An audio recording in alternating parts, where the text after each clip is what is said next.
Pfizer says they expect to be administering their vaccine to young children as early as this fall. The pharmaceutical company is moving ahead with low-dose trials for children under 12 years old after wrapping early testing of the Johnson & Johnson and Moderna are also testing their vaccines on children. Now, according to the CDC, over 142,000 children under the age of 12 have received at least one.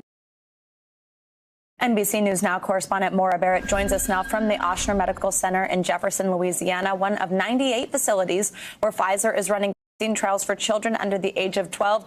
Maura, good morning. Now, of course, the big question here is who are these kids that are participating? And I know you spoke with one family about how they came to the decision to vaccinate their 5-year-old son, have him in this trial. What can you tell us about that conversation and also how it highlights the debates about inoculating children just in general?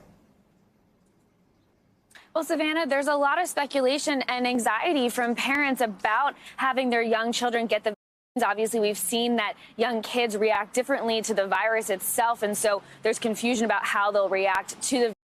Now, I spoke with the Halperin Chaudhry family. Their 5-year-old son, Khalil, is one of the kids here participating in the trial, and they said that there was some safety concerns initially in terms of what would be reported if there was any issues with the vaccines.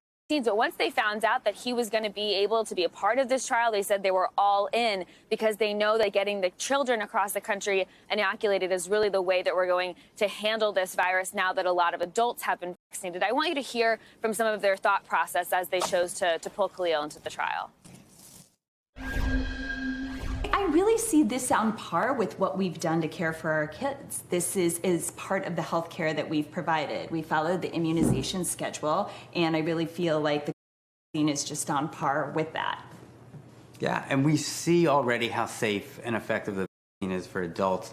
I really trust that it's going to be as beneficial for kids. And again, it's the importance to me is that we are one community. Like it affects all of us, and it's affected all of us this entire year. You might have seen Khalil there playing with his family. Also, 12-year-old Chaya, or almost 12-year-old Chaya, she's counting down the days until her 12th birthday so she can get the vaccine as well. Both kids really excited. Khalil was a little camera shy, but he told me he's excited that he's going to help other people not get sick by getting the vaccine. The parents saying that this is a learning lesson for their kids to help their community. Oh, that's sweet. He was camera shy because he was busy with his cat. It's understandable, you know. All right, Maura, how do doctors feel about where they are at in these trials so far? What do they think about what they're learning?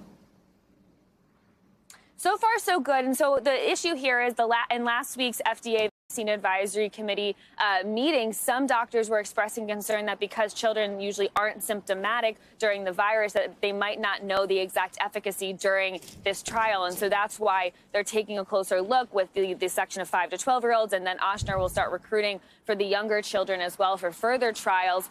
Right now, in this specific trial, 75% of the kids will be getting the actual versus the placebo. And then after 6 months, once they find out whether or not they got the they'll have the opportunity to get that. But doctors emphasizing that taking the time and really focusing in on these different age groups will help determine how safe it'll be. And a reminder, obviously, those vaccine trials coming back for kids a little older than 12-year-old were 100% efficacy. Savannah. And Maura, now one of the big concerns here is the fact that there's been this rising number of cases of this heart inflammation condition that seems to be linked to the in younger people. I know you've been talking to doctors about that. What more can you tell us? Right, and this was something, the heart inflammation issue, something that the father I spoke to, Josh, also said he was partially concerned about. But looking at the bigger picture, even though we're seeing higher than normal numbers of these heart inflammation cases, whether or not it's totally tied back to getting the and in general is still unknown. But overall, doctors and parents alike are weighing the benefits and the options and saying, you know, the symptoms of myocarditis are not great, but the symptoms of could be much worse. And myocarditis, this heart inflammation, is a lot more rare. And so they're weighing the balance there and deciding, at least in Josh's and in his family's case, that getting the worth it. All right, Maura Barrett, thank you so much.